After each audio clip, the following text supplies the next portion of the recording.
نحمده ونصلي على رسوله الكريم اما بعد فاعوذ بالله من الشيطان الرجيم بسم الله الرحمن الرحيم رب اشرح لي صدري ويسر لي امري واحلل عقدة من لساني يفقهوا قولي السلام علیکم ورحمۃ اللہ وبرکاتہ۔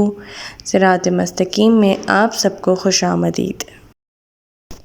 پچھلے سبق میں ہم نے سورہ یوسف کو مکمل کر لیا تھا۔ اس میں ہم نے مومنین کی صفات بھی دیکھ لی تھیں جو کہ ایک مومن کے لیے انتہائی ضروری ہیں، جو اللہ تعالیٰ ہمیں سورہ یوسف سے سکھاتے ہیں۔ آج کے سبق میں ہم سورہ الرعد کا تعارف، تاریخی پس منظر، اس کا نزول اور مقصد کو پڑھیں گے۔ تو آج کا سبق شروع کرتے ہیں۔ بسم اللہ الرحمن الرحیم۔ تعارف سے شروع کرتے ہیں۔ سورہ الرعد قرآن مجید کی 13ویں سورت ہے جو مدنی سورتوں میں شمار ہوتی ہے۔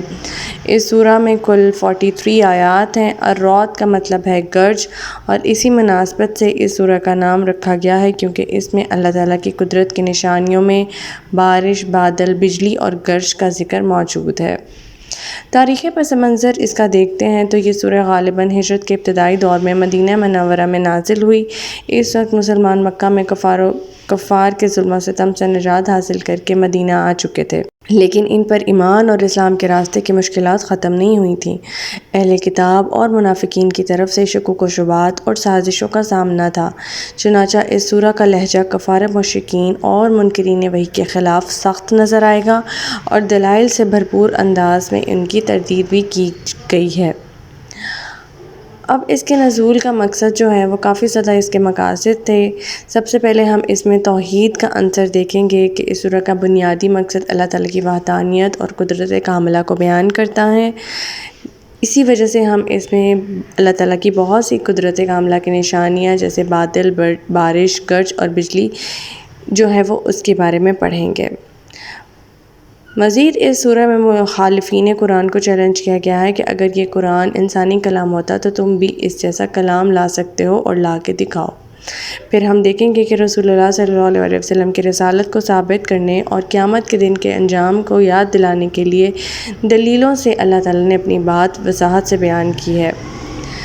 پھر اہل ایمان کو صبر کی تلقین کی گئی ہے اور ان کے لیے خوشخبری ہے۔ انجام کار کامیابی انہی کی ہوگی جو کہ اللہ تعالیٰ پر اور روز آخرت پر ایمان لائیں گے۔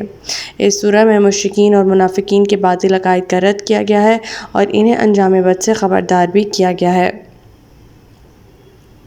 سورہ الرعد کے مرکزی نکات اور موضوعات جو ہم اس میں پڑھیں گے وہ یہی ہیں کہ اللہ تعالیٰ کی قدرت اور توحید کا بیان ہے۔ اس میں قرآن کی حقانیت اور وحی کی صداقت کا ذکر ہے۔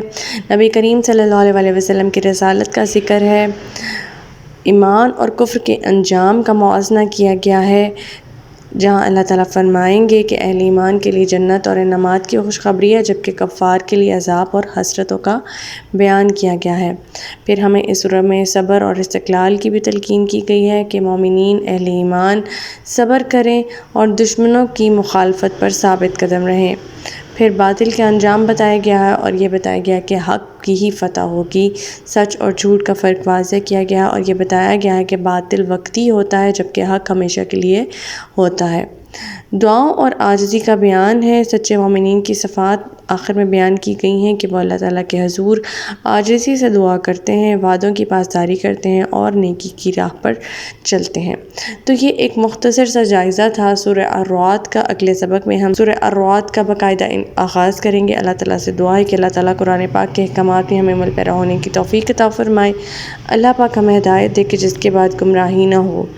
ربنا لا تزغ قلوبنا بعد إذ هديتنا وهب لنا من لدنك رحمة إنك أنت الوهاب سبحانك اللهم وبحمدك نشهد أن لا إله إلا أنت أستغفرك وأتوب إليك۔ السلام علیکم ورحمۃ اللہ وبرکاتہ۔